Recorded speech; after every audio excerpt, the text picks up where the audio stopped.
Olá, eu sou Lívia Leão e esse é o Li no Livro.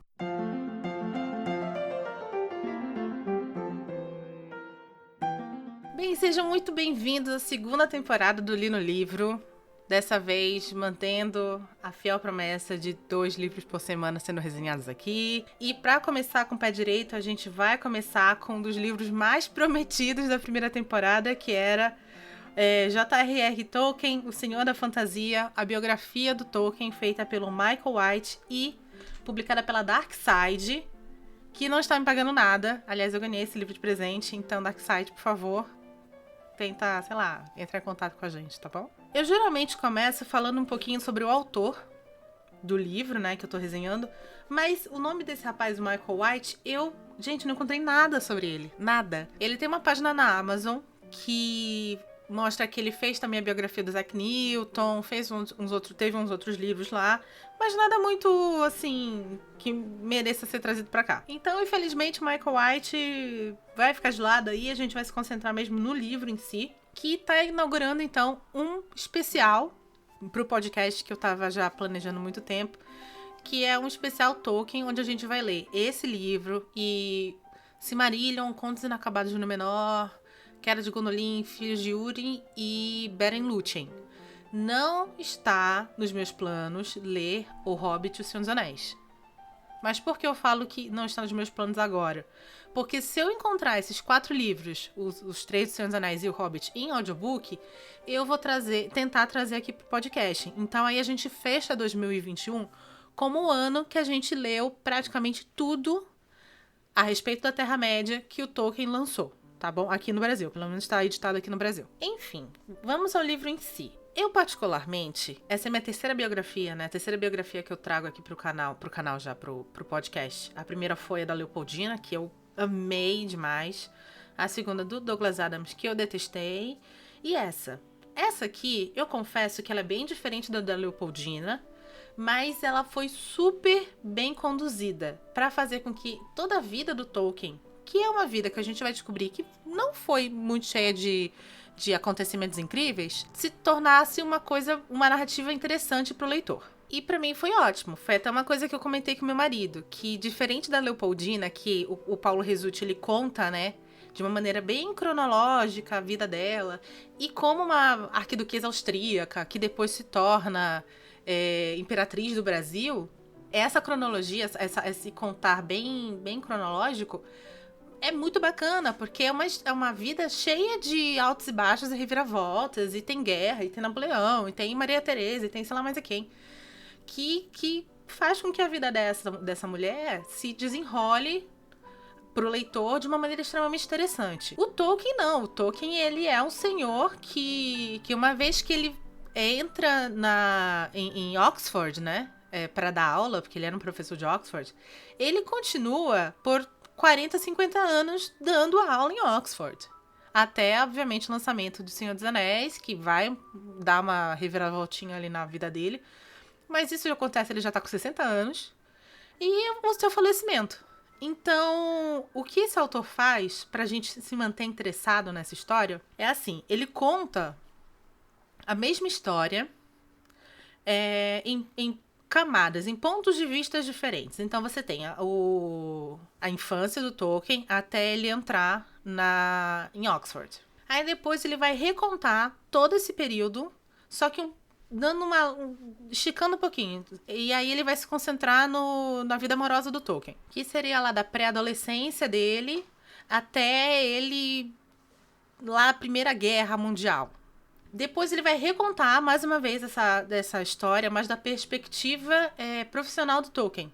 Que é também quando ele entra em Oxford, passando pela Primeira Guerra. Então, assim, ele vai contar em várias camadas, mas sempre ajustando um pouquinho para frente o período de tempo, para que a gente tenha, então, a cobertura total da vida do Tolkien, do nascimento à morte, mas se concentrando especificamente em áreas da vida dele. E aí fica muito mais interessante, porque fica um leve quebra-cabeça e não se torna tão monótono assim. Porque, gente, é um fato. O Tolkien, ele acordava de manhã, ele ajudava a esposa, ele ia pra Oxford, ele voltava, ele corrigia a prova, ele jantava com a família, Ele brincava com os filhos, botava os filhos para dormir e ia escrever. 2 da manhã ele ia dormir, no dia seguinte ele repetia essa rotina. E isso foi durante décadas da vida dele. Não era a pessoa que tinha a vida mais louca da face da Terra. Então, é complicado. E uma coisa que pra mim facilita muito da forma narrativa com que o Michael White conduz essa história é que aí você vai ter vislumbres de diferentes Tolkiens. Como assim? Você vai ter o Tolkien da infância, no relacionamento dele com o irmão e com a mãe. O pai morre muito cedo. Depois você vai ter o relacionamento dele com a Edith, que é o Tolkien marido, né, que é a esposa dele. Depois o Tolkien pai. Depois o Tolkien professor. Depois o Tolkien escritor. Depois o Tolkien amigo do C.S. Lewis, por exemplo.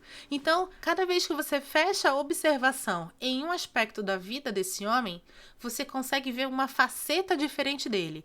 Então, por exemplo, quando eu estava lendo sobre o Tolkien na vida familiar, ele era um cara maravilhoso. Um cara fantástico, um excelente pai, um excelente marido, que escrevia cartas de Papai Noel, como se passando pelo Papai Noel para os filhos, uma coisa maravilhosa. Quando eu já vou pro Tolkien, escritor, com o relacionamento dele com a editora que publica, que vem a publicação dos Anéis, você fala assim, meio diva essa pessoa. E aí, quando você vai pro Tolkien amigo, que tinha lá o clube chamado Inklings, que era um clube que ele mantinha com o C.S. Lewis e se encontravam em um pub, você fala assim, mano, que puta babaca reaça que se morasse no Brasil agora votaria no Bolsonaro. Então, é o tipo de coisa que é muito importante e enriquecedor para fazer aquilo com que eu acho que toda biografia tem que fazer, que é destruir o mito e te mostrar o ser humano. O Paulo Rizzuti faz isso belíssimamente no Leopoldina, a História Não Contada. O Michael White faz isso de uma maneira extremamente interessante em Tolkien, O Senhor da Fantasia, que é esse livro aqui. E o cara lá do Douglas Adams já não consegue fazer isso. Ele fica lá no fanatismo louco pelo Douglas Adams e pelo Guia do Mochileiro das Galáxias. É importante salientar que o Michael White, esse autor que a gente não encontrou muita informação sobre ele é muito fã do Senhor dos Anéis.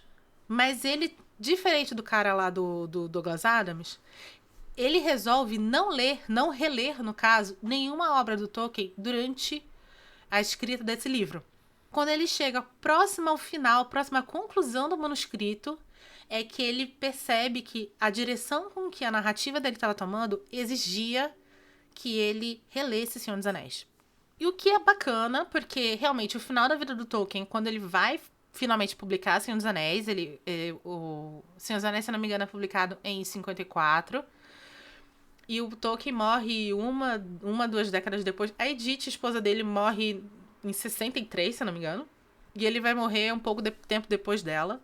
Então, realmente, não tem muito mais pra onde ir, os filhos já estão casados e tal. E aí ele termina o livro, que aí sim eu já achei desnecessário, com um capítulo ou 2 ali falando sobre todo o sucesso de Senhor dos Anéis, que perdurou depois da morte do Tolkien e resulta no filme, né? Ele não fala da série da Amazon aqui.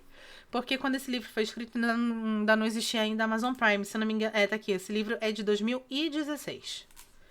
Já que era mais antigo, tava muito piorado. Mas enfim, como realmente é contada a história do Tolkien, né? O Tolkien, a gente começa com o casamento da mãe e do pai. O pai, ele era um funcionário de um banco que leva a família inteira para a África do Sul. O Tolkien vai nascer lá. E ele vai falecer quando a família tá de férias na Inglaterra, mas ele tá na África do Sul. Ele era tipo o cara que sonhava muito com uma promoção no banco e por causa disso ele não queria largar e tirar férias. E aí acontece que ele pega uma febre lá e falece quando a família tá, a esposa e os 2 filhos, o Tolkien tem um irmão, tá na Inglaterra. E aqui a gente vai ter uma situação muito louca, porque a mãe do Tolkien era uma mulher católica. A Inglaterra é um país protestante e as famílias, tanto dela quanto a do marido, meio que rechaçam ela por causa disso. E aí o que vai acontecer é que essa mulher nova, viúva, com 2 filhos, se encontra numa situação péssima. Aí ela vai se mudar para o interior e lá é onde se você lê O Senhor dos Anéis e entende o conteúdo bucólico de Senhor dos Anéis, que a gente vai discutir um pouquinho mais pra frente sobre isso, você vai perceber, eu percebi durante a leitura do livro, o quanto este momento da vida desse menino, desse Tolkien criança, marcou, ficou marcado no imaginário dele, para que no futuro ele criasse o condado, por exemplo. Um dos temas recorrentes de Senhor dos Anéis é a ojeriza contra a modernidade, contra o maquinário, tanto que você tem Saruman criando orques, Uruk-hai guerreiros, né? Os orques Uruk-hai guerreiros, e usando o maquinário para destruir as árvores, que é aquela cena maravilhosa do Ent, que é o Barbárvore, chegando com o Pippin e o Merry e vendo aquela destruição inteira da fauna e da flora da Terra-média ali, na região onde Saruman fica. E isso também é uma semente plantada nessa época da vida dele, porque existe um momento, então, que ela não tem mais como sustentar o filho sozinha, os 2 filhos sozinha, então ela se muda para uma cidade um pouquinho maior para ter uma opção de emprego melhor. No caso, essa cidade vai ser Birmingham. E como é uma cidade que é uma cidade industrial, é uma cidade suja, começo do século XX, então tinha um problema ali de infraestrutura muito pesado. Por causa disso, é uma criança que é tirada desse paraíso bucólico e jogada no meio de uma cidade cheia de fábrica e poluição. Então, meio que o Tolkien toma horror a esse tipo de coisa. Mas, ao mesmo tempo, também é em Birmingham que ele vai ter contato com um padre que vai ser de grande ajuda na vida dele, porque vai se tornar tutor dele e do irmão quando a mãe morre. E esse padre, aliás, o Tolkien é católico pro resto da vida, tá? Por influência da mãe. Ele vai ser tão importante na vida do Tolkien que quando o Tolkien arranja a primeira namorada e única, né, que é a Edith, que vai se casar com ele e tal, o padre impõe uma separação forçada para esses dois, para esse casal, até ele estar formado em Oxford. Então, tipo, meio que literalmente foi uma situação assim do tipo, olha, você não vai namorar, você só vai estudar, você vai tomar tendo essa tua vida, e aí depois, quando você tiver formado empregado, você vai se reencontrar com essa moça, aí se você quiser casar, você casa. E é meio que acontece. Ele entra em Oxford, que é uma faculdade extremamente elitista, e ele era um cara pobre, mas mesmo assim ele sai muito bem. Ele primeiro vai ter uns problemas lá, mas ele muda a cadeira dele para linguística, ou inglês antigo, não vou lembrar, mas é uma coisa assim. E ele se torna um grande estudioso do inglês antigo e de línguas antigas que formaram a raiz da língua inglesa. Aliás, é nesse momento que o livro ganha um brilho para mim, porque tem todo um capítulo dedicado a livros e lendas mitológicas de países que contribuíram com a língua inglesa, com a formação da língua inglesa, no caso, e que são lendas que vão servir como influência direta para toda a Terra-média. O autor, no caso, faz uma lista de livros que ele estudou, que ele se aprofundou, que ele editou e até mesmo que ele deu aulas sobre. E ele vai linkando todas as pequenas características que esses contos têm com coisas que aparecem em O Senhor dos Anéis, em O Hobbit e por aí vai. Aliás, eu fiquei muito encucada, porque uma das maiores influências que o Tolkien teve na obra dele veio de um conto, de uma lenda chamada O Anel dos Nibelungos, que depois, acho que é uma lenda de 900 depois de Cristo, e que virou ópera do Wagner e papapá. E eu tenho certeza que em algum momento da minha vida eu li que O Anel dos Nibelungos foi uma grande influência de Tolkien. E faz muito sentido. Eu vi o filme, que é um filme antigo, porque tem uma regravação desse filme. Mas o que eu vi foi na aula de cinema, era um filme super antigo, preto e branco, de, sei lá, 3 horas de duração. E dá pra você ver claramente as influências de O Anel dos Nibelungos na história do Senhor dos Anéis. Mas essa obra não é citada aqui. É citado várias outras, inclusive o Beowulf, que, até onde eu sei, o Tolkien... acho que ele cita isso também no livro. Ele tinha uma aula toda dedicada a Beowulf e era uma aula super importante, super famosa no meio, entre os alunos de Oxford. E ele também cita a edição de o Sir Gawain e o Cavaleiro Verde. Sir Gawain e o Cavaleiro Verde, que você vai saber mais um pouquinho lá no próximo programa de Brumas de Avalon. Outra parte super interessante é a amizade que o Tolkien vai ter. Ele vai ter um grupo ali de amigos em Oxford que é composto por ele mais 3. E sim, tem uma conexão muito direta com os 4 hobbits de O Senhor dos Anéis.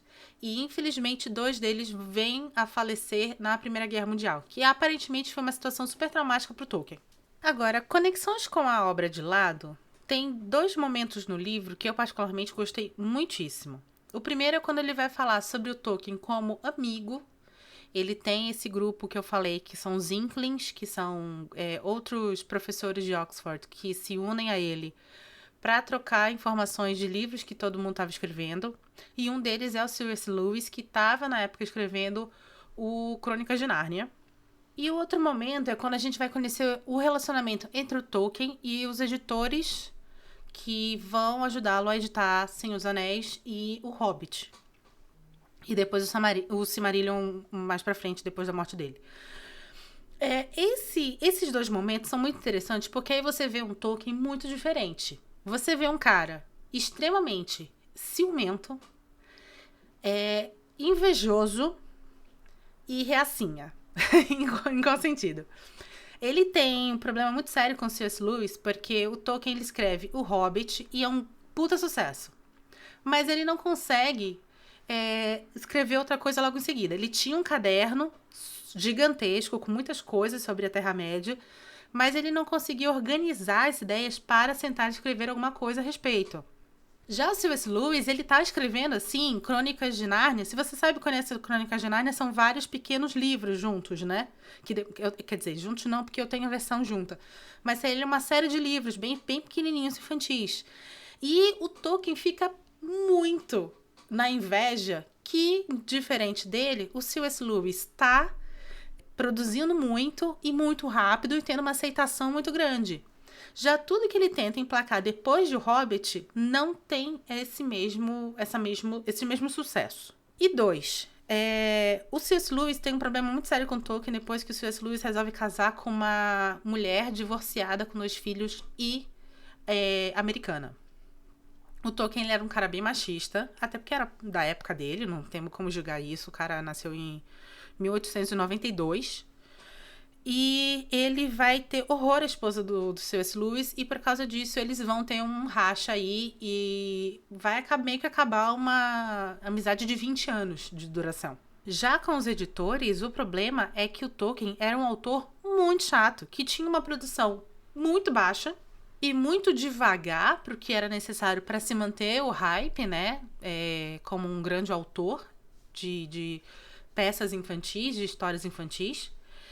E ele era, assim, chatíssimo, sabe? Ai, porque você não colocou...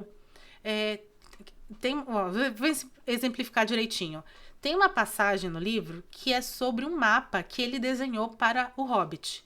E ele fica implicando que quando imprimiram um pedaço, uma linha pequenininha da montanha que ele criou, não saiu.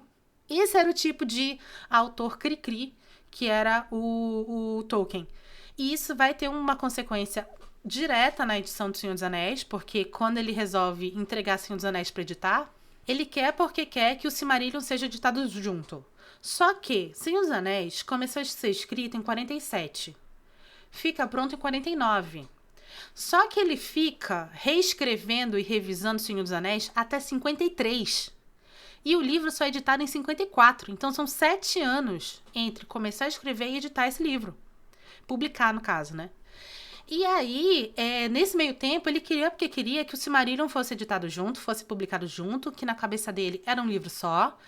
Só que o Silmarillion, na verdade, era um caderno cheio de contos que ele escrevia sobre a Terra-média, que não eram organizados. Quem vai organizar esses contos é o Christopher Tolkien, o filho dele, depois da morte do pai. Aliás, esse ponto é muito interessante. Quando Tolkien ele estuda as culturas ao redor, né, da Inglaterra, culturas saxônicas, britãs e bababá, ele percebe que esses povos, eles têm uma mitologia, né, que caracteriza esse povo. E ele vai estudar Dinamarca, Islândia, Finlândia, tudo isso. E aí, quando ele se volta para a Inglaterra, ele percebe que a Inglaterra não tem uma mitologia nesse nível. Ele tem, claro, o ciclo de lendas arturianas, né, que ele também conhecia muito bem. Mas ele não vai ter uma mitologia no nível de que gere um conto como Beowulf, por exemplo, um poema épico como Beowulf. Então, ele começa a mergulhar no mundo da Terra-média, criar o mundo da Terra-média, exatamente porque era o objetivo de Tolkien criar uma mitologia para a Inglaterra. Ele achava que era o dever dele. E ele vai fazendo isso com muito prazer, porque, como eu falei para vocês, a vida do Tolkien era muito monótona, tediosa. E ele vai conseguir dar vazão a toda essa criatividade e conhecimento dele através de Senhor dos Anéis, lá das 10 da noite às 2 da manhã, que é quando ele criava os mitos da Terra-média e as histórias lá de Gondolin, Númenor, Bela em Lúthien. Enfim, eu achei esse livro muito legal. Conhecer uma criatura que é uma pessoa que eu, na minha cabeça, era um grande gênio, que é, na verdade, um gênio e genial, mas vê-lo como um ser humano por detrás de toda essa inteligência foi muito importante. Assim como eu sempre cito a cena lá do livro do Paulo Resutti, que ele fala assim, a Leopoldina foi enterrada com um brinco laranjinha super simples. Eu sei porque eu estava lá no momento que foi feita a exumação do corpo. Esse tipo de queda é como se literalmente o autor que está escrevendo a biografia pegasse essa pessoa, esse mito lá do céu, do pódio, que eu botei ele, e trouxesse pra terra e falasse assim, olha aqui, ele é um ser humano. Ele é um ser humano que passou por coisas ruins, mas passou por coisas maravilhosas, e usou isso para criar um mundo encantado e fantástico da Terra-média. Olha, pra mim, a decisão de começar esse projeto de Senhor dos Anéis... esse projeto de J.R.R. Tolkien com a biografia dele foi extremamente acertado, e agora eu vou conseguir ler todos os outros livros com um conhecimento muito maior do que o autor realmente gostaria e queria falar e demonstrar naquela escrita. Enfim, se vocês querem continuar acompanhando esse projeto, por favor, se inscrevam no feed desse podcast, compartilhe esse episódio com outras pessoas para que a gente tenha cada vez mais ouvintes e eu possa fazer muito mais projetos como esse. Espero que vocês tenham gostado. Meu nome é Lívia Leão e esse foi um Li no Livro.